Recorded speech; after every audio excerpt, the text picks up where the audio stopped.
ഒരു സിമ്പിളായിട്ട് ഉണ്ടാക്കാൻ പറ്റുന്ന ഒരു ലഞ്ച്. അത് എഗ്ഗ് റൈസാണ്. ഹലോ,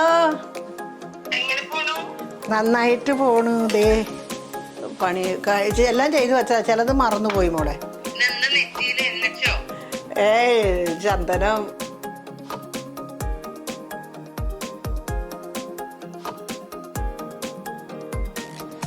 ഞാൻ അടുത്ത എപ്പിസോഡ് പാസ്ത എടുക്കാം കേട്ടോ.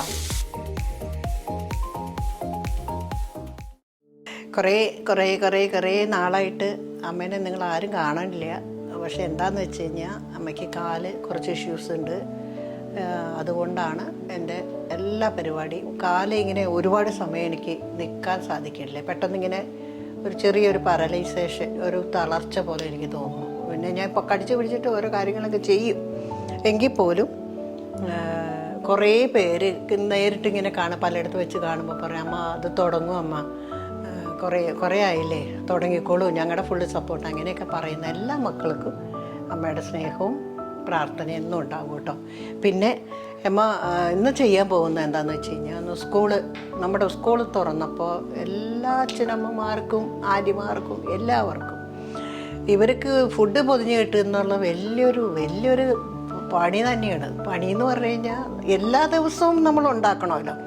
ഇപ്പം ഇന്നുണ്ടാക്കി ഇന്ന് കൊടുത്ത് വിടുക, അങ്ങനെയല്ലല്ലോ. ഇത് നമ്മുടെ മക്കളാണെങ്കിൽ ഇന്ന് ഇത് കൊടുക്കണം, നാളെയോ ഇന്ന് ഇത് തന്നെയാണോ എന്നൊക്കെ. ഞങ്ങൾക്കൊക്കെ എന്നും ഒരേ സാധനം തരുമ്പോൾ ഞങ്ങളത് കഴിച്ചുകൊണ്ട് പോയിട്ട് ഞങ്ങൾക്ക് വിശപ്പൊന്ന് മാറിക്കഴിഞ്ഞ് ഞങ്ങൾ ഓടുന്ന ആൾക്കാരാണ്. നമ്മളൊക്കെ എൻ്റെ ഏജുകാരൊക്കെ എല്ലാവരും അല്ല. എങ്കിൽ പോലും നമ്മുടെ മക്കൾക്ക് ഒരു ഡിഫറൻറ്റുകളാണ് അവർക്ക് ഇഷ്ടം. ഒരു കളറും ഒക്കെയല്ലേ ഇപ്പോഴത്തെ കുഞ്ഞുങ്ങൾക്കൊക്കെ കാണുന്നില്ലേ, കളറ് ദോശ വേണം, അനിമൽസിൻ്റെ ഷേപ്പിലുള്ള ദോശകൾ വേണം. അതൊക്കെ ആകുമ്പോൾ അവർ ഭയങ്കര എക്സൈറ്റഡ് ആയിട്ട് അത് കഴിക്കും. അതേപോലെയാണ് നമ്മുടെ ലഞ്ചിൻ്റെ കാര്യം. അമ്മ ഇന്ന് ഉണ്ടാക്കാൻ പോകുന്നത് വളരെ സിമ്പിളായിട്ട് തന്നെ. നമ്മുടെ പാപ്പുവിന് ഏറ്റവും ഇഷ്ടം, പാപ്പുവിനെന്നല്ല, അത് ചിക്കൻ കറിയൊക്കെ ഉണ്ടെങ്കിൽ നമുക്കും അത് ഭയങ്കരമായിട്ട് ഇഷ്ടപ്പെടും. വെരി സിമ്പിളായിട്ട് ഉണ്ടാക്കാൻ പറ്റുന്ന ഒരു ലഞ്ച്. അത് എഗ്ഗ് റൈസാണ്.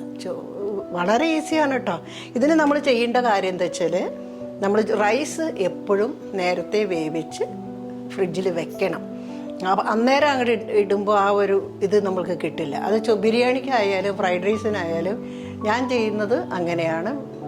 ചോറ് നേരത്തെ എടുത്ത് ഫ്രിഡ്ജിൽ വേവിച്ച് വെച്ചേക്കും. എന്നിട്ട് ആവശ്യാനുസരണം ഒരു 2-3 ദിവസത്തേക്കുള്ള ചോറ് ഇതുപോലെ ആക്കി വെച്ചിട്ടാണ്. വെറുതെ തക്കാളി റൈസ്, ഫ്രൈഡ് റൈസ്, വെറുതെ ചിക്കൻ ഇട്ട് മസാലയൊക്കെ ഇട്ട് അങ്ങനത്തെ ഒരു ഫ്ലേവറോട് കൂടിയുള്ള ചോറാണ് മക്കൾക്ക് ഇഷ്ടപ്പെടുക. അതിന് നമ്മൾ വലിയ ആളൊന്നും ആയിട്ട് വലിയ പാചകമൊന്നും പഠിക്കണ ആ ഇതൊന്നും കാണണ്ട. നമ്മളൊരു ഐഡിയ ആണ് എടുക്കുക, ഇടുക, സവാള അരി എല്ലാത്തിനും വേണമല്ലോ. സവാള, ഉള്ളി, ഇഞ്ചിയും പച്ചമുളകും, വേപ്പിലയും, അതൊക്കെ നമ്മുടെ എല്ലാ വീട്ടിലും ഉണ്ടാകും. അപ്പോൾ ഇത് ഉണ്ടാക്കാനും എളുപ്പമാണ്. മുട്ടയില്ലാത്തൊരു വീടുണ്ടോ ഇന്നത്തെ എല്ലാവരുടെ ജീവിതത്തിൽ? എല്ലാ ബാച്ചിലേഴ്സ് തൊട്ട് എല്ലാവർക്കും ജീവനില്ലാണ്ട് ജീവിക്കാൻ പോലും പറ്റില്ല. ഒന്നുമില്ലെങ്കിൽ ഇത് വെച്ചിട്ട് കൊത്തി ഒഴിച്ചിട്ട് അതിൽ കറിയിട്ട് നമ്മുടെ ചോറ് കുശാലായി. അപ്പോൾ അതിന് വേണ്ടിയിട്ട് അമ്മ റൈസ് വേണം. റൈസ് ഇന്നലെ വേവിച്ച് വെച്ചിരിക്കുന്നതാണ്. ഇതിപ്പോൾ കുറച്ച് ഉണ്ടാക്കണുള്ളൂ കേട്ടോ. മുട്ട, അപ്പോൾ 1 കപ്പ് ചോറാണ് അമ്മ എടുക്കണമെങ്കിൽ, 1.5 കപ്പ് 2 കപ്പ് ചോറ് എടുക്കണമെങ്കിൽ ഞാൻ 2 മുട്ട എടുക്കുന്നുണ്ട്. സവാള വേണം, സ്പ്രിംഗ് ഓണിയൻ വേണ്ട, ഇഞ്ചി, വെളുത്തുള്ളി, ഒരിത്തിരി പച്ചമുളക്, കുറച്ച് ലൈം ജ്യൂസ്, ഇത്രയും മാത്രം മതി. ഇതെല്ലാം നമ്മുടെ വീട്ടിലുള്ള സാധനമാണ്. അപ്പോൾ നമുക്കതൊന്നും ഉണ്ടാക്കിയാലോ.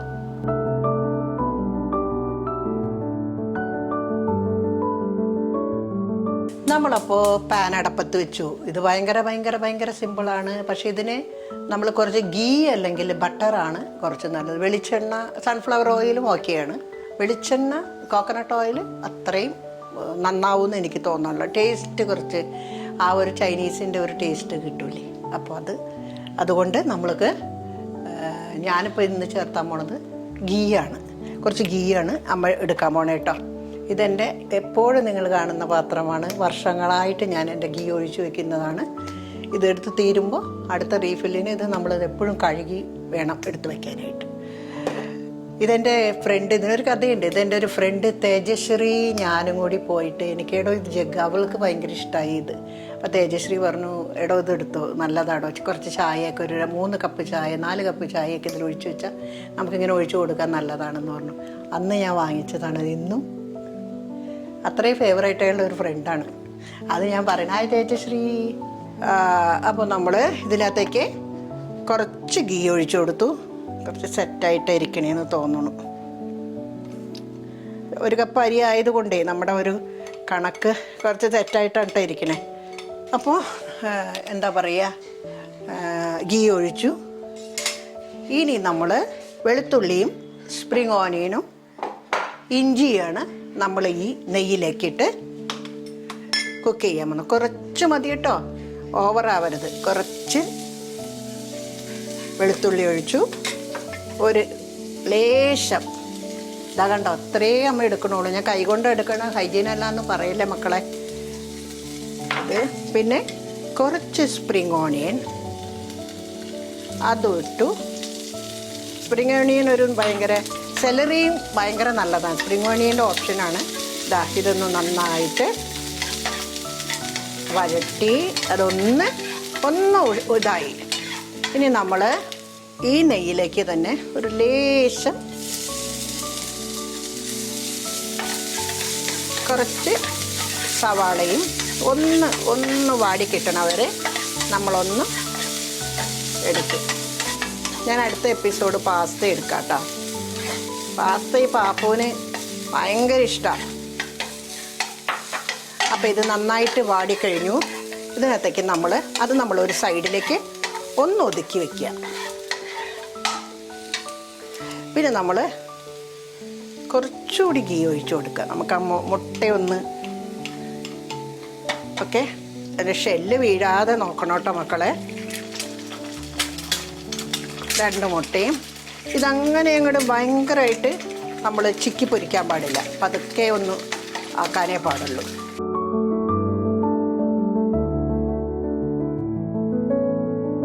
ഒരുപാട് ചെറുതാക്കിയിട്ട് ഇങ്ങനെ എന്താ പറയുക, അങ്ങനെ നമ്മൾ ചെയ്യണ്ട. കുറച്ച് ചോറിൽ മുട്ട കിടക്കണം. കുറച്ച് നമ്മൾ ഉപ്പ് ഇട്ട് കൊടുത്തു. റൈസിൽ നമ്മൾ ഉപ്പ് ഇട്ടിട്ടുണ്ട് കേട്ടോ, കണ്ടോ. ഇനി നമ്മൾ ഇതും കൂടി ഒന്ന് മിക്സ് ചെയ്തു. ഒന്ന് കണ്ടോ, ഇത്രയും ഇതിൻ്റെ ആവശ്യമുള്ളൂ. ഓവറായിട്ടൊന്ന് ഭയങ്കര കുക്കാവണ്ട. തീയൊക്കെ ഒന്ന് കുറച്ചിട്ടേക്കണേ. പിള്ളേർക്ക് ഭയങ്കര ഇഷ്ടാവുന്നേ. നമ്മുടെ മുട്ട എഗ്ഗ് റെഡിയായി, റൈസിനുള്ള എഗ്ഗ് റെഡിയായി കഴിഞ്ഞു. ഇനി നമ്മൾ ഇതിലേക്ക് കുറച്ച് റൈസ്, ഇത് കുഞ്ഞുങ്ങൾക്കാണ് കൊണ്ടുപോകാനായിട്ടോ, നമുക്കും കഴിക്കാട്ടോ. ഇതിൽ പ്രത്യേകിച്ച് ഒന്നും ചേർക്കുന്നില്ല. ഇതിന് സൈഡായിട്ട് ഞാൻ കൊടുത്തു വിടുന്നത് 2 പീസ് ചിക്കൻ ഫ്രൈയാണ്. അത് ഞാൻ കാണിച്ചു തരാം കേട്ടോ. സ്പ്രിംഗ് ഓണിയൻ ഇട്ട് കൊടുക്കും.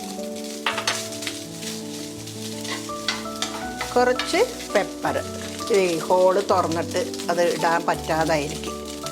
ഓവർ പെപ്പറൊക്കെ വന്നു കഴിഞ്ഞാൽ കുഞ്ഞുങ്ങൾക്ക് കഴിക്കാൻ പറ്റില്ല. നമ്മൾ തീ ഓഫ് ചെയ്തു. നമ്മുടെ എഗ്ഗ് ഫ്രൈഡ് റൈസ് അല്ല, എഗ്ഗ് ചോറ്, ഒരു ലഞ്ച് ബോക്സ് റെഡി ആയി കഴിഞ്ഞു. അപ്പോൾ നമ്മുടെ എഗ്ഗ് ചോറ്, മുട്ടച്ചോറ് റെഡി ആയി കഴിഞ്ഞു. വളരെ സിമ്പിളല്ലേ ഉണ്ടാക്കാൻ. ഇതിനകത്ത് വേറെ പ്രത്യേകിച്ച് ഒന്നുമില്ല. ഇത് കുഞ്ഞുങ്ങൾക്ക് ഭയങ്കര ഇഷ്ടപ്പെടും. നമ്മൾ തലേ ദിവസം വെച്ച ചിക്കൻ കറിയുടെ ബാക്കിയൊക്കെ ഉണ്ടെങ്കിൽ അതും ഒരു കഷ്ണം അച്ചാറോ ഒരു റൈത്തായോ ഒരു തൈരിൻ്റെ എന്തെങ്കിലും കുറച്ച് കൊടുത്താൽ നന്നായിട്ട് കുട്ടികൾ കഴിക്കും. അപ്പോൾ ഇത് നിങ്ങൾ തീർച്ചയായിട്ടും നിങ്ങളൊന്ന് ട്രൈ ചെയ്യണം. നമ്മുടെ മക്കൾക്ക് ഇഷ്ടപ്പെടും. ഇതൊക്കെ വളരെ സിമ്പിളല്ലേ. ഇതൊക്കെയാണ് നമ്മൾ ഹോട്ടലുകളിൽ പോയി കഴിക്കണം. പക്ഷേ ഹോട്ടലിൽ പോവാതിരിക്കരുതേ, ഞങ്ങൾക്ക് ഹോട്ടലുണ്ട്, പോവാതിരിക്കരുത് കേട്ടോ. പക്ഷേ ഇതൊക്കെ കുറച്ച് നമുക്കും സിമ്പിളാണ്. നമുക്ക് എന്നും നമ്മൾ ഹോട്ടലിൽ പോയി കഴിക്കുന്നവരല്ലല്ലോ. അപ്പോൾ ഇത് നിങ്ങളെല്ലാവരും ട്രൈ ചെയ്യണം. ഇന്നത്തെ ഒരു മുട്ട. ഹലോ, നന്നായിട്ട് പോണു. ദേ പാപ്പുവിൻ്റെ ലഞ്ച് ബോക്സ്.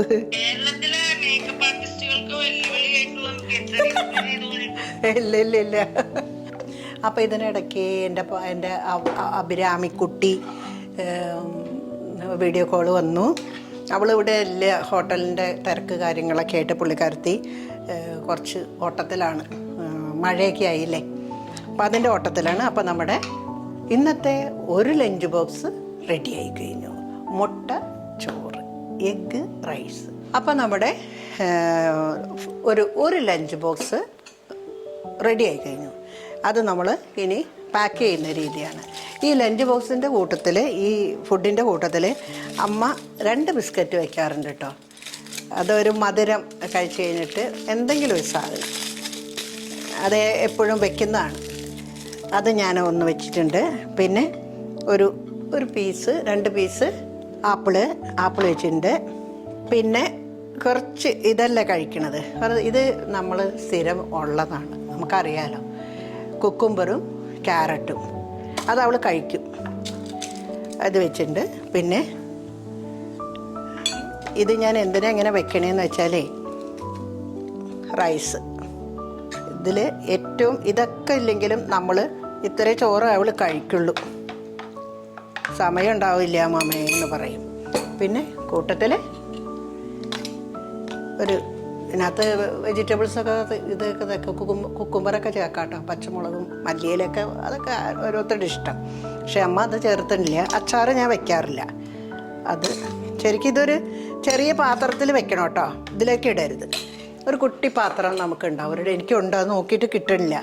അപ്പോൾ പാപ്പുവിൻ്റെ ലഞ്ച് ബോക്സ് ഇതിൽ ഈ കള്ളിയിൽ നമ്മൾ കുറച്ച് ചിക്കൻ കറി ബാക്കിയുണ്ടെങ്കിൽ 1 സ്പൂണും വെച്ച് അവർ ആ ചിക്കൻ കറി ഇതിൽ തോരിയിട്ട് ഇതും കഴിച്ച് ഒരു ആപ്പിളും കഴിച്ച് നമ്മുടെ മോൾക്കുള്ള ഹെൽത്തി ആയിട്ടുള്ള ഒരു ലഞ്ച് ബോക്സ് റെഡി ആയി കഴിഞ്ഞു. അപ്പോൾ ഇതെങ്ങനെ ക്ലോസ് ചെയ്യുന്ന, സ്പൂൺ വെക്കണം കേട്ടോ. ഇതിൻ്റെ കൂട്ടത്തിൽ ഒരു സ്പൂണും വെക്കണം. ഒരു ടിഷ്യൂ പേപ്പറിൽ പൊതിഞ്ഞ് അത് നമ്മൾ കരുതി അവർക്ക് കൊടുക്കണം. അപ്പോൾ നമ്മുടെ ലഞ്ച് ബോക്സിൻ്റെ പണി ട്രൈ ചെയ്യണം കേട്ടോ, ട്രൈ ചെയ്യണം. ഇത് ഉണ്ടാക്കി ഇഷ്ടപ്പെട്ട് മക്കൾക്ക് ഇഷ്ടപ്പെട്ടാൽ ഇത് സബ്സ്ക്രൈബ് ചെയ്യാനും, അവർക്കൊക്കെ ഫോണുണ്ടല്ലോ, അവർക്കൊക്കെ കൊടുത്തോ. അമ്മമ്മ നല്ല സാധനങ്ങൾ ഉണ്ടാക്കി തരാം, അതൊക്കെ ട്രൈ ചെയ്യാൻ പറയണം അമ്മോനോടൊക്കെ.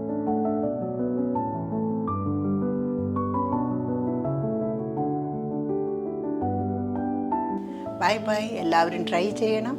ഇത് കണ്ട് ഉണ്ടാക്കിയിട്ട് അമ്മയ്ക്ക് കമൻറ്റ് വയ്ക്കണം. എല്ലാവരും എനിക്ക് മെസ്സേജ് അയക്കും, എനിക്ക് മാക്സിമം റിപ്ലൈ തരാൻ നോക്കാം കേട്ടോ. ആദ്യമായിട്ട് കാണുന്നവർ സബ്സ്ക്രൈബ് ചെയ്യാനും ഇതൊന്നും മറക്കരുത് കേട്ടോ, മറന്നാലുണ്ടല്ലോ. അപ്പോൾ ബൈ. ഇനി അടുത്ത ലഞ്ച് ബോക്സായിട്ട് അമ്മ വേഗം വരും. ബൈ. പാപ്പു ആൻഡ് ഗ്രാൻഡ്മ അടുത്ത എപ്പിസോഡിൽ കാണാം.